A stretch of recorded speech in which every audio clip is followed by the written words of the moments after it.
اجتہادی غلطی ہو جائے کوئی بات نہیں، بھائی میں نے ڈیسیجن لیا غلط ہو گیا کوئی بات نہیں،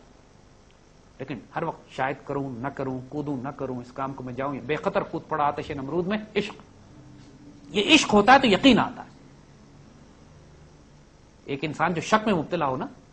ڈاؤٹ میں ہو، ہر وقت کنفیوز رہتا ہو، جس کے نہ کانسیپٹس کلیئر ہو، نہ اللہ پر ایمان ہو، نہ مشاہدہ کیا ہو، نہ علم الیقین ہو، نہ عین الیقین ہو،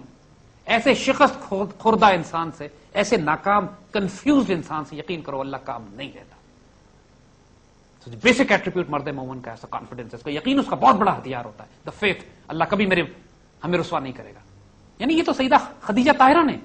جب حضور آپ کے پاس پہلی وحی کے بعد تشریف لاتے ہیں، حالانکہ اس وقت اسلام آیا بھی نہیں، یعنی پہلی وحی حضور پہ نازل ہوئی ہے، حضور نے کسی کو اسلام کی دعوت بھی نہیں دی۔ سیدہ خدیجہ طاہرہ کے پاس جب پہنچتے، زملونی زملونی چادر اڑا دو مجھ کو، مجھے اپنی جان کا خطرہ ہے، تو سیدہ خدیجہ اس وقت کیا فرماتی ہیں، کتنے کانفیڈنس سے فرماتی ہیں رسول اللہ کو، اللہ آپ کو کبھی ضائع نہیں کرے گا، کیونکہ آپ یتیموں بیواؤں مسکینوں کی مدد کرتے ہیں آپ کے، اور کتنے کانفیڈنس سے آپ نے حضور کو تسلی دی، اللہ آپ کو کبھی ضائع نہیں کرے گا۔ اور یہ یقین جو ہوتا ہے اللہ کے رازوں میں سے راز ہوتا ہے، مرد مومن کا یقین جو ہے اللہ کی رازوں میں سے اللہ کا تقدیر ساز ہوتا ہے۔ ایک مرتبہ ایک صحابی نے اللہ پہ قسم کھا لی کہ اللہ کی قسم میری بہن کا دانت نہیں توڑا جائے گا، کوئی بات ہو گئی تھی کہ ان کی بہن کا دانت ٹوٹنا تھا، پھر وہ سارا معاملہ تبدیل ہو گیا، ان کی دانت نہیں ٹوٹا گیا، اس پر حضور نے فرمایا بڑا ماشاءاللہ پیار میں کہ اللہ کے بعض بندے ایسے ہوتے ہیں جب وہ اللہ پر کسی بات کی قسم کھا لیں تو اللہ کی غیرت گوارا نہیں کرتی کہ ان کی قسم کو توڑ دے، ان کو اتنا فیتھ ہوتا ہے اللہ کیوں ضائع کرے گا ہم کو، نہیں کر سکتا ایسا، پھر ویسا نہیں ہوتا۔ دس فیتھ، دی یقین اللہ تعالیٰ کے اوپر، انسان اگر اللہ پہ شک کرتا رہے کہ پتہ نہیں اللہ ہے بھی کہ نہیں ہے، مدد کرے گا بھی کہ نہیں کرے گا، میری دعا سنے گا بھی نہیں سنے گا، کیوں نہیں سنے گا، وہ تعلق تو بنا اس کے ساتھ، اس کے رسول صلی اللہ علیہ وسلم کے ساتھ وہ تعلق تو قائم کریں کہ اتنا فیتھ یقین تو اللہ کے ساتھ ہو۔ یہ سب سے بڑا ہتھیار ہے مرد مومن کا، یقین، اللہ سے طلب کیا کرو۔ جی بیٹا جان۔ سر تقدیر کیا ہے اور کیا اس کو بدلا جا سکتا ہے؟ بیٹا یہی بات دیکھو، تقدیر دو طرح کی ہے، ایک تقدیر تو وہ ہے جس میں آپ کا کوئی اختیار نہیں ہے، آپ کس گھر میں پیدا ہوئے ہو، کس ملک میں پیدا ہوگے، کس ماں باپ کے گھر میں پیدا ہوئے، آپ کی شکل و صورت کیا ہوگی، آپ مرد ہوگے کہ عورت بنو گے، یہ تقدیر، یہ جو لکھا گیا ہے اس میں آپ کا کوئی دخل ہی نہیں ہے، یہ سارے فیصلے اللہ کر کے بھیجتا ہے، اس کو تقدیر مطلق کہتے ہیں، ڈیفائنڈ ہے یہ، اس کو یہ چینج نہیں ہو سکتی۔ ایک تقدیر معلق ہے، اللہ کے بندے جو ڈیفائن کرتے ہیں تقدیر فلوٹنگ ہے، یہ تبدیل ہو سکتی ہے، اور جو دنیا کی جتنی ایڈمنسٹریشن ہے، دنیا کا جتنا نظام ہے جس میں آپ کو ڈیوٹی دے دی گئی ہے، اس میں ہر چیز تبدیل کی جا سکتی ہے دعا سے۔ حضور صلی اللہ علیہ وسلم کی حدیث شریف ہے جس کا مفہوم ہے کہ تقدیر کو کوئی چیز نہیں بدل سکتی سوائے دعا کے۔ اللہ تعالیٰ تقدیر لکھتا ہے نا، اس اللہ تعالیٰ سے دعا کر کے تقدیر دوبارہ لکھوا لیں۔ اللہ کے بعض بندے ایسے ہوتے ہیں کہ جن کو اللہ تعالیٰ اختیار خود دے دیتا ہے کہ تم جو فیصلہ کرو گے، ان کو اتنا کانفیڈنس ہوتا ہے اللہ پر کہ جو بات یہ اللہ سے کہیں گے اللہ رد نہیں کرے گا، وہ کانفیڈنس سے بات کرتے ہیں کہ ہم نے یہ چاہا کیسے ہونا ہے، ویسے ہو جاتا ہے۔ سورہ کہف میں دیکھو نا وہ آیت ہے جب موسیٰ علیہ السلام اور خضر علیہ السلام کا واقعہ، تو خضر علیہ السلام فرماتے فردنا، ہم نے ارادہ کیا، آپ کے ارادے پہ اللہ تعالیٰ کیوں دے گا، ہم نے ارادہ کیا کہ اللہ ان کو نیا بچہ دے دے، فردنا کی بات کی ہے انہوں نے، ہمارا ارادہ ہے۔ اللہ تعالیٰ وہی بات کہ اللہ کے بعض بندے ایسے ہوتے ہیں جب اللہ پہ کوئی فیصلہ کر لے کسی بات کا تو اللہ تعالیٰ کی غیرت گوارا نہیں کرتی کہ ان کی قسم کو توڑ دے۔ تو بیٹا جان، اقبال جب تقدیر کے حوالے سے بات کرتے نا، یہ راز اگر لوگوں کو سمجھ میں آ جائے کہ تقدیر کے پابند جمادات و نباتات، کیڑے مکوڑے، جانور جن کے پاس اپنا کوئی اختیار نہیں ہے وہ تقدیر کے پابند ہیں، ان کے لیے اللہ نے ڈیسٹنی لکھ دی ہے۔ مومن فقط احکام الہی کا ہے پابند، اللہ تعالیٰ جو حکم دیتا ہے وہ ڈائریکٹ آرڈرز لیتا ہے اللہ سے۔ مومن تقدیر کا پابند نہیں ہے، تقدیر ساز ہے، تقدیریں لکھتا ہے۔ خدا بندے سے خود پوچھے بتا تیری رضا کیا ہے بھائی۔ یہ مقام ہوائی صرف کنسپچل تھیوریٹیکل نہیں ہے، ایک بہت بڑا حقیقی مقام ہے کہ اللہ تعالیٰ اپنے بندوں سے خود پوچھتا ہے، جو آپ کی خواہش ہے وہ کر دیتا۔ ہماری ہزاروں مثالیں پوری تاریخ اسلام میں، حضور کی سنت مبارکہ میں، حضور کی خواہش تھی کہ بیت المقدس شریف کی طرف سے ہم مسلمان منہ ہٹا کے قبلے کی طرف، خانہ کعبہ کی طرف مسلمان اپنا منہ کر لے۔ پوری مسلمان دنیا سے لوگ آتے ہیں روضہ پاک پہ، حضور کو اسی طرح سلام کرتے ہیں، اسی طرح دربار پہ آداب فالو کرتے ہیں، وہی حاضری دیتے ہیں، اسی طرح آوازیں دھیمی رکھتے ہیں،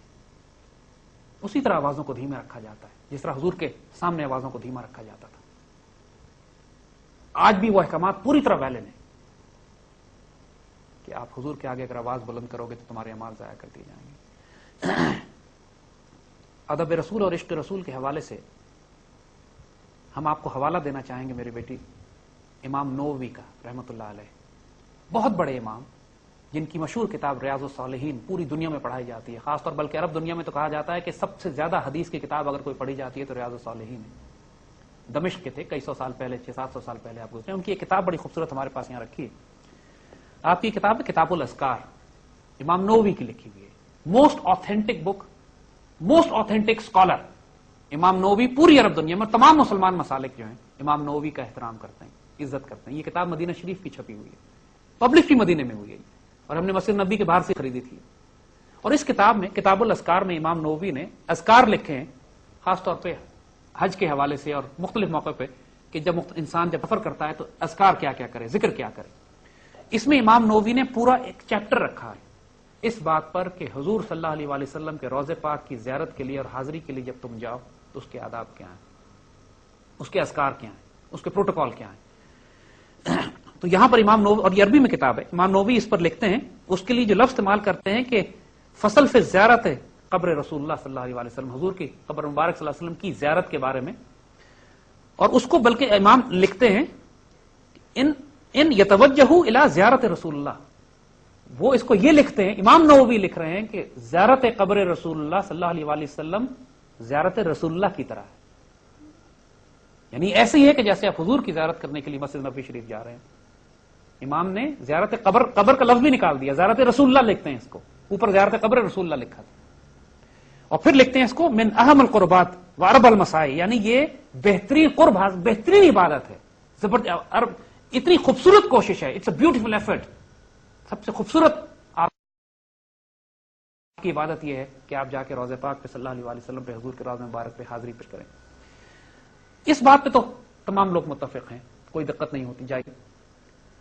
دقت کہاں پہ شروع ہوتی ہے جب لوگ اپنی طرف سے assumptions کر لیتے ہیں بہت ساری, جو قرآن و سنت میں جن پر پابندی نہیں لگائی گئی. علامہ اقبال نے بھی اپنی کتاب ہے, وہ اقبال کا ہم نے پچھلے پروگرام میں دکھایا تھا کہ کتاب جو فیروسنس کی چھپی ہوئی ہے, زیارت النبی بحالت بیداری, جس میں اقبال یہ لکھتے ہیں کہ آج بھی میرا عقیدہ یہ ہے کہ آج بھی حضور صلی اللہ علیہ وآلہ وسلم سے اسی طرح فیض لیا جا سکتا ہے جس طرح صحابہ اکرام لیا کرتے تھے, مگر چونکہ آج کے دور میں یہ باتیں بہت سے لوگوں کو ناگوار گزرتی ہیں اس لیے میں چپ رہتا ہوں. تو اس کتاب میں امام نووی نے پورا واقعہ ایک لکھا ہے, جس میں امام نووی لکھتے ہیں, اور یہ واقعہ پڑھنے والا ہے, اس کو ہم آگے بھی انشاءاللہ بیان کریں گے. ایک مرتبہ ایک بدو حضور کے روضے مبارک پر آتا ہے, اور روضے مبارک پر آ کے وہ آیتیں پڑھتا ہے کہ یار, اور حضور کو مخاطب کر کے کہتا ہے کہ یا رسول اللہ صلی اللہ علیہ وآلہ وسلم,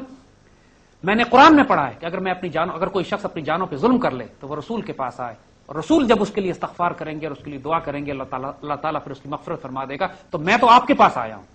میں نے اپنی جانوں پہ ظلم کر لیا ہے, میری مغفرت کروائیے. اور امام نووی پھر اس کے بعد یہ واقعہ لکھتے ہیں کہ ایک بزرگ کو وہاں حضور کی زیارت ہوتی ہے, اور حضور ان بزرگ کو کہتے ہیں کہ جا کے اس بدو سے کہو کہ اللہ نے اس کی حاضری قبول کی اور اس کی مغفرت فرما دی. تو حضور کے روضے پاک پر جا کر درود شریف پڑھنا, صلاۃ و سلام کرنا, اس بدو کو کوئی شک نہیں تھا کہ میں حضور کو درخواست دے سکتا ہوں یا نہیں. ان بزرگ جنہوں نے خواب دیکھا, ان کو اتیبی, ان کو کوئی شک نہیں تھا. امام نووی جنہوں نے یہ واقعہ کوٹ کیا, ان کو کوئی شک نہیں تھا کہ حضور صلی اللہ علیہ وآلہ وسلم سے براہ راست اسی طرح فیض لیا جا سکتا ہے جس طرح صحابہ کرام لیا کرتے تھے. انشاءاللہ اس پر ہم آئندہ بھی بات کریں گے. یہ وہ راز ہے جس پر امت کو کنفیوز کر دیا گیا ہے, جس کی وجہ سے روح محمد نکال دی گئی ہے اس امت سے, جس کی وجہ سے وہ تعلق ٹوٹ گیا رسول اللہ صلی اللہ علیہ وآلہ وسلم سے جا کے. جس کسی کو اعتراض ہو اس بات پر وہ امام نووی پہ اعتراض کرے, جس کسی کو اعتراض ہو وہ ان 1400 سال کی مسلمان تاریخ میں مسلمان علماء پر اعتراض کرے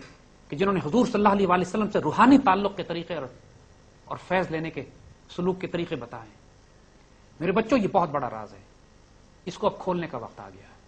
علامہ اقبال نے یہ بات کھل کے اپنی کتابوں میں بھی لکھی تھی, گیا وہ دور کے چھپ کے پیتے تھے پینے والے, جہاں بنے گا میں خانہ ہر کوئی بادہ خار ہوگا, آیا ہے دور بے حجابی کا عام دیدار یار ہوگا. یہ جو وقت شروع ہو چکا ہے جس میں امت کے عروج کی اب بات کرنی, یہ وقت عشق رسول کا وقت ہے, ادب رسول صلی اللہ علیہ وآلہ وسلم کا وقت ہے. اب ہم کوئی اپولوجیٹک نہیں ہوں گے اس بات میں, کوئی شرمندہ نہیں ہوں گے اس بات پر. امت کا نصیب, امت کی تقدیر یہی ہے, اور اسی سے اس کا عروج ملے گا کہ جب یہ ادب رسول اور عشق رسول صلی اللہ علیہ وآلہ وسلم کی منزلوں کو طے کرے گی. گستاخ اور بے ادب کے نصیب میں کچھ بھی نہیں ہے. ہم نے بہت زیادہ اپنے اوپر وہ چیزیں طاری کر لی ہیں جو خرافات دین میں پھیلی ہیں. ان میں ایک بہت بڑی خرافات یہ بھی پھیل گئی ہے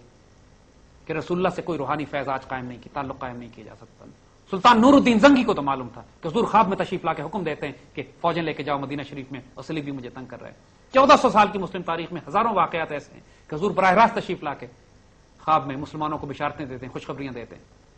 زیارت النبی تو فیض کی بات ہے، مبارکباد دیتے ہیں لوگ، صدقے کرتے ہیں، ساری عمر اپنی خوش نصیبی پہ ناز کرتے ہیں اگر ان کو زیارت النبی صلی اللہ علیہ وآلہ وسلم نصیب ہو جائے تو. اس فیض سے کیسے کوئی انکار کر سکتا ہے؟ ماشاءاللہ روضہ پاک صلی اللہ علیہ وآلہ وسلم پر حاضری، حضور پر درود و صلاۃ والسلام، اور ماشاءاللہ پھر جب اس بدو کو معلوم ہے یہ بات، اور امام نووی اس کتاب میں کوٹ کر رہے ہیں کہ یا رسول اللہ میں نے تو قرآن میں پڑھا ہے اللہ تعالیٰ فرماتے ہیں کہ اگر تم اپنی جانوں پر ظلم کر بیٹھو تو رسول کے پاس آؤ، وہ تمہاری مغفرت کروا دیں گے، ہماری شفاعت کیجیے. اس بدو کو جب یہ بات معلوم ہے یہ کہاں سے یہ کفر ہو گیا، کہاں سے شرک ہو گیا، کہاں سے بدعت ہو گئی، نعوذ باللہ استغفر اللہ العظیم. وہی بات ہم کہتے ہیں کسی کو اعتراض ہو تو امام نووی پہ اعتراض کریں. اللہم صلی وسلم وبارک علی سیدنا محمد وعلی آلہ وصحبہ وسلم. میرے بچوں انشاءاللہ اگلے حلقہ یارہ تک اللہ آپ کا حامی و ناصر ہو. اللہ ہم کو ادب رسول اور عشق رسول صلی اللہ علیہ وآلہ وسلم کی توفیق دے، یہ فیض عطا فرمائے، اپنے کرم خاص میں رکھے. جزاک اللہ خیر کثیر. وعلیکم السلام، فی امان اللہ.